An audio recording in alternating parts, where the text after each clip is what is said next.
ஸ்ரீ குருப்யோ நமக. குருர் பிரம்மா குருர் விஷ்ணுர் குருர் தேவோ மகேஸ்வரக குரு சாட்சாத் பரம் பிரம்ம தஸ்மை ஸ்ரீ குரவே நமக. சதாசிவசமாரம்பாம் சங்கராச்சாரிய மத்தியமாம் அஸ்மதாச்சாரிய பர்யந்தாம் வந்தே குரு பரம்பராம். குரவே சர்வலோகானாம் விஷஜே பவரோகிணாம் நிதயே சர்வவித்யானாம் தட்சிணாமூர்த்தயே நமக. ஸ்ருதிஸ்மிருதிபுராணானாம் ஆலயம் கருணாலயம் நமாமி பகவத்பாதம் சங்கரம் லோகசங்கரம். सदात्मध्याननिरतं विषयेभ्यः पराङ्मुखं नौमि शास्त्रेषु निष्णातं चन्द्रशेखरभारतीं. विवेकिनं मगाप्रज्ञं धैर्यौधार्यक्षमानिधिं सदा अभिनवपूर्वं तं विद्यातीर्थगुरुं भजे. भारतीकरुणापात्रं भारतीपदभूषणं भारतीपदमारूढं भारतीतीर्थमाश्रये. विद्याविनयसम्पन्नं वेदरागं विवेकिनं वन्दे वेदान्ततत्त्वज्ञं विदुशेखरभारतीम्. அனைத்து பெரியோர்களுக்கும் நீலாயுதாட்சிகுமாரின் நமஸ்காரங்கள்.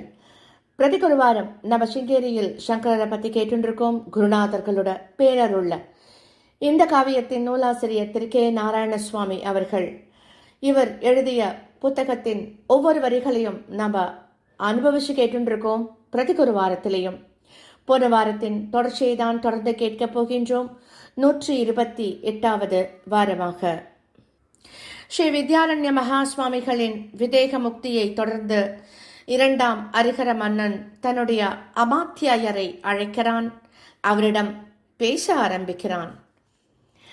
அமாத்தியரே, நான் ஸ்நானம் செய்வதற்காக அரண்மனைக்கு செல்லும் முன் சில தர்ம சாசனங்களை செய்ய விரும்புகிறேன். அதை குறிச்சுக்கோங்கோ அப்படின்னு சொல்றான். அந்த குறிப்பை நீங்கள் எடுத்தவுடன் விவரமான சாசன பட்டயங்களை தயாரித்து பிரகடனம் செய்வது தங்களுடைய பொறுப்பு அப்படின்னு சொல்றான் மன்னன். மந்திரி சொல்றார், நேரம் மிக அதிகமாகிவிட்டதே, தாங்களும் ஸ்நானம் செய்து உணவருந்த வேண்டுமே. ராணியாரும் மற்றவர்களும் தங்களுக்காக காத்துக்கொண்டிருக்கா. அந்த காரியத்தை நாளைக்கு வைத்துக்கொள்ளக்கூடாதா அப்படின்னு பவ்யமா கேட்கிறார். ஆனால் மன்னன் அதற்கு சம்மதிக்கல. கூடாது மந்திரியாரே, தான தர்மங்களின் விஷயத்தில் மனதில் அந்த எண்ணம் தோன்றியவுடன் உடனேயே அதை செய்து முடித்து விட வேண்டும். மனமானது மாறிக்கொண்டே இருக்கக்கூடியது. அதற்கு அந்த அவகாசத்தை நாம கொடுத்துடக்கூடாது அப்படின்னு கண்டிப்பா சொல்லிட்டு அப்படியே உட்கார்ந்துடுறான் மன்னன். அமாத்தியரை தன்னுடைய அருகில் அமர்த்தி கொண்டு தான் சொல்ல போவதையெல்லாம் குறிப்பெடுக்க சொல்றான். அன்றைக்கே அவ்வளவு அமர்க்களங்களுக்கு மத்தியில் அரசன் தன்னுடைய குருவான ஸ்ரீ வித்யாரண்யரின் பெயரில் பல தான தர்ம நிபந்தங்களை ஏற்படுத்துகிறான். அவற்றில் ரொம்பவும் முக்கியமானது சிங்ககிரி தாமிர சாசனம் கிபி 1386 என்று பிற்கால சரித்திர ஆசிரியர்களால் பெயரிடப்படுறது. வித்யாரண்யபுர அக்ரஹாரம் என்ற பெயரில் வேதமறிந்த வேதியர்களின் குடியிருப்பு ஒன்றை சிங்ககிரியில் துங்கா நதியின் அக்கறையில் ஸ்தாபித்த ராஜசாசனம் அது. அரிகர மகாராஜன் பகவான் விருபாக்ஷேஸ்வரரின் சந்நிதியில் எழுதி வைத்த சாசனம் என்று தொடங்கி பல கோத்திரங்களை சார்ந்த வேதியர்கள் யஜ்வாக்கள் தங்கள் குடும்பங்களோடு வாசம் செய்து தங்களுடைய சரௌத ஸ்மார்த்த கர்மாக்களை தடையின்றி செய்து கொண்டு மக்களின் சுபிட்சமான வாழ்க்கைக்காக பிரார்த்தனை செய்வதற்காக வித்யாரண்யபுரம் என்கின்ற அக்ரஹாரத்தை ஸ்தாபிப்பதாக சொல்லி விளை நிலங்கள் வீடுகள் ஆகியவற்றை தானம் செய்வதாக அறிவிக்கிறான். அவை 100 விருத்திகள் என்று ஏதோ ஒரு கணக்கும் அறிவிக்கப்படுறது. மற்றொரு சாசனத்தால் ஸ்ரீ வித்யாரண்யர் வேத பாஷ்யத்தை எழுதிய போது அவருக்கு பல விதங்களில் உதவிகளை செய்த 3 பண்டிதர்களுக்கு சிங்கேரியில் மடத்தின் அருகிலேயே வீடுகளும் கௌரவமாக வாழ்க்கை நடத்த வசதியாக விளைநிலங்கள், தானியங்கள், வஸ்திரங்கள் ஆகியவற்றையும் தானம் செய்கிறார்.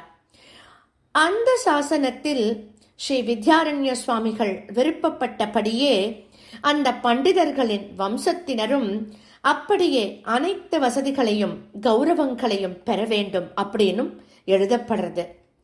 அவர்களின் பெயர்கள் ஸ்ரீ நாராயண வாஜபேய யாஜி மற்றும் ஸ்ரீ பண்டரி தீட்சிதர் மற்றும் ஸ்ரீ நரஹரி சோமயாஜி என்பன. இவற்றை தவிர ஸ்ரீ வித்யாரண்யரால் ஸ்தாபிக்கப்பட்ட பல புதிய உபமடங்களும் விசேஷமான தானங்கள் அரசனால் அன்றே அறிவிக்கப்படுறது. குறிப்புகளை எடுத்துக்கொண்ட மந்திரியார் போன பின்பும் மன்னன் வெகு நேரம் அங்கேயே உட்காண்டே இருக்கான். அன்னைக்கு இரவு முழுவதும் அவன் நித்திரையே கொள்ளல. மகாராணியும் அவனும் வெகு நேரம் ஸ்ரீ வித்யாரண்ய மகாஸ்வாமிகளை பத்தி பேசிண்டே இருக்கா. பேசி பேசி அவளுக்கு தீரல.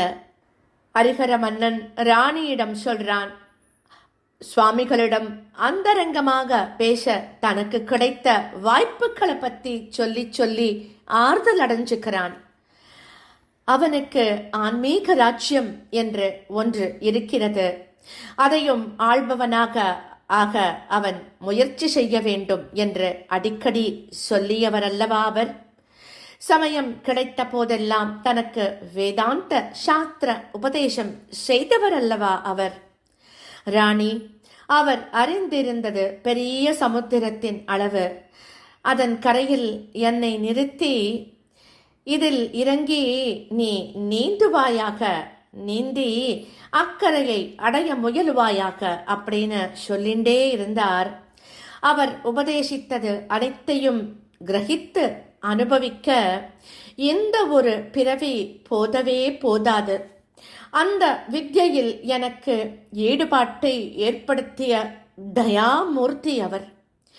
இன்றைக்கு எல்லோரையும் சமமாக பார்க்கும் மனோபாவமும் பரந்த மனப்பான்மையும் என்னிடத்தில் சிறிதாவது இருக்கிறது என்று கருதினால் அதற்கு அவருடைய உபதேசங்கள்தான் காரணம். வெற்றிகளினால் கர்வத்தையோ தோல்விகளினால் மனச்சோர்வையோ நான் அடையவில்லை என்பதற்கும் அவர்தான் காரணம் அப்படின்னு சொல்லிண்டே போறான் ராணியிடம். அப்புறம் சொல்றான், மகாராணி, நம் குரு நம்மை போன்ற சாதாரணமான மனுஷராக பிறக்கல. அவர் பிறவியிலேயே பெருத்த வைராகி, மிகச்சிறந்த ஞானி, முக்த புருஷர். ஏதோ ஒரு தெய்வ காரியத்தை நடத்தி வைப்பதற்காகவே மற்றவர்களைப் போல ஜன்மம் எடுத்தவர்.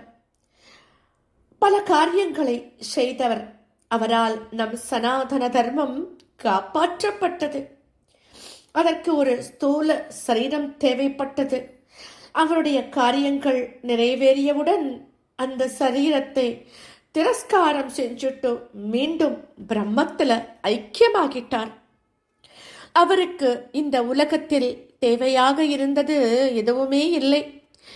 ஆப்தகாமர், அகாமர், நிஷ்காமர் என்றெல்லாம் வர்ணிக்கப்படுவதற்கு எல்லா தகுதிகளையும் கொண்டவராக இருந்தார் அவர். ஆனால் பிறருடைய கண்களுக்கு அவர் நடப்பவராகவும், ஸ்நானம் செய்பவராகவும், பூஜை செய்பவராகவும், உபதேச மொழிகளை பேசுபவராகவும் காணப்பட்டார். அவருடைய உண்மையான நிலை எப்படி இருந்தது அப்படின்னா, அதாவது சரீரம் எந்த விதமான காரியங்களையும் செய்யட்டும், வாயானது வீணான பேச்சுக்களை பேசிக்கொண்டிருக்கட்டும், புத்தியானது ராஜ்ய காரியங்களை பற்றி சிந்தித்துக் கொண்டே இருக்கட்டும், அதனால் பரிபூர்ண பிரம்ம ஸ்வரூபனாக இருக்கும் ஒருவனுக்கு எந்த பாதிப்பும் ஏற்படாது. அப்படிங்கிறது தான் அவருடைய நிலை.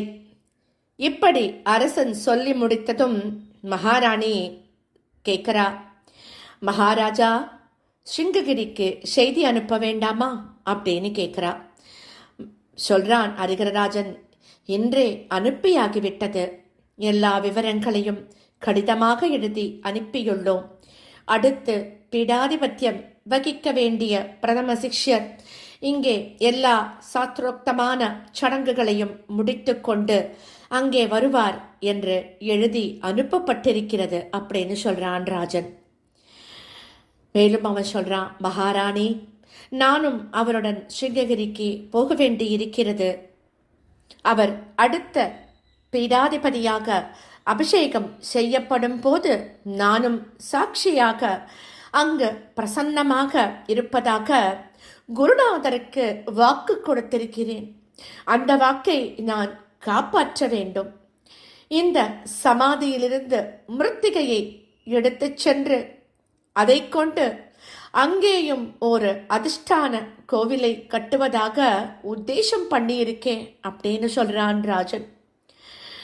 புதிய சமாதியில் ஸ்ரீ வித்யாரண்ய யதீஸ்வரருக்கு பூஜை நடந்து கொண்டிருப்பதன் அடையாளமாக கண்டா மணியோசை காத்துல மிதந்து வந்து லேசா கேட்கிறது. இதுக்கப்புறமா அடுத்த வாரம் தொடர்ந்து கேட்போம். ஸ்ரீ சத்குரு பாகி, ஸ்ரீ சத்குருநாதா சரணம் சரணம் சரணம் சரணம்.